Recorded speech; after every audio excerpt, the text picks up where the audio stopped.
हमारे आदर्श हैं। वे एक महान समाज सुधारक, अर्थशास्त्री, राजनीतिज्ञ और सबसे बढ़कर करोड़ों शोषितों की आवाज थे। डॉक्टर भीमराव रामजी अंबेडकर, जिन्हें हम प्यार से बाबा साहेब कहते हैं, उनका जीवन संघर्ष और सफलता की वह गाथा है जो दुनिया के इतिहास में अमिट छाप छोड़ती है। बाबा साहब का जन्म ऐसे समय हुआ जब समाज में जातिवाद की जंजीरों में जकड़ा हुआ था और जिन्हें स्कूल में क्लास के बाहर बैठना पड़ता था, पानी पीने की तक आज़ादी नहीं थी। लेकिन उन्होंने इन अपमानों को अपनी कमजोरी नहीं बल्कि अपनी ताकत बनाया। उन्होंने सिद्ध किया कि शिक्षा वह शेरनी का दूध है, जो पिएगा वही दहाड़ेगा। जिन्होंने कोलंबिया विश्वविद्यालय और लंदन स्कूल ऑफ इकोनॉमिक्स जैसे संस्थानों से उच्च शिक्षा प्राप्त की, वे उस दौर से सबसे शिक्षित भारतीयों में से एक थे, जिन्होंने अर्थशास्त्र में 2-2 पीएचडी की उपाधियां धारण की।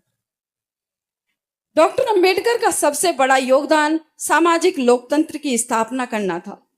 उन्होंने मनुस्मृति के दहन से लेकर महार सत्याग्रह और कालाराम मंदिर जैसे प्रवेश किया और जैसे आंदोलनों के जरिए अछूतों और पिछड़ों को मानवीय गरिमा का एहसास कराया।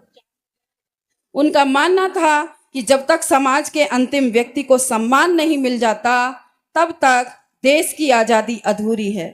उन्होंने शिक्षित बनो, संगठित रहो और संघर्ष करो का नारा देकर एक मृतप्राय समाज को चेतना जगाई।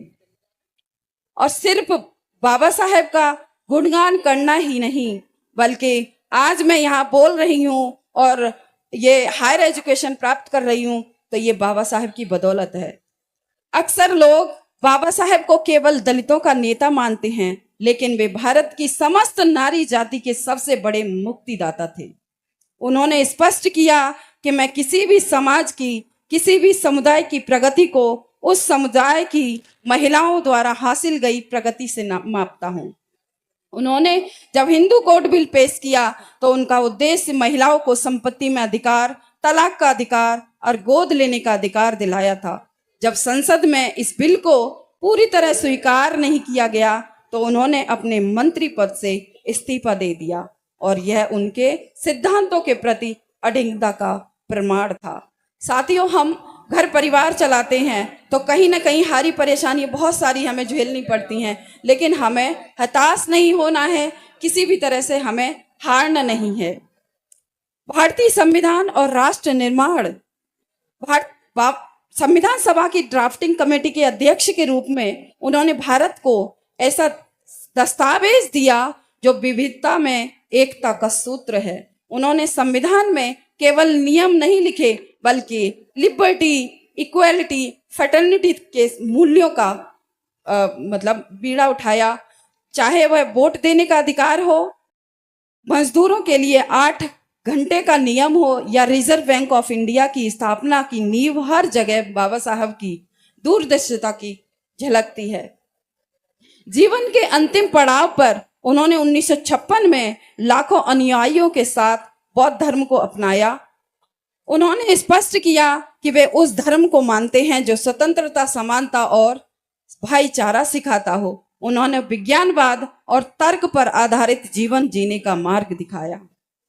साथियों, मैं अंत में अपनी बात एंड करती हूँ।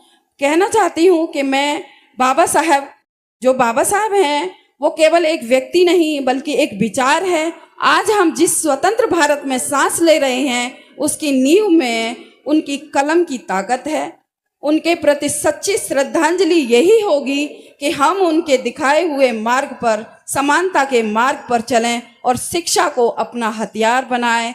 कोटि कोटि नमन उस महामानव को, कोटि कोटि नमन उस महामानव को जिन्होंने हमें सिर उठाकर जीना सिखाया। डॉक्टर बाबा साहब अम्बेडकर जी कहते हैं कि life should be great rather than long.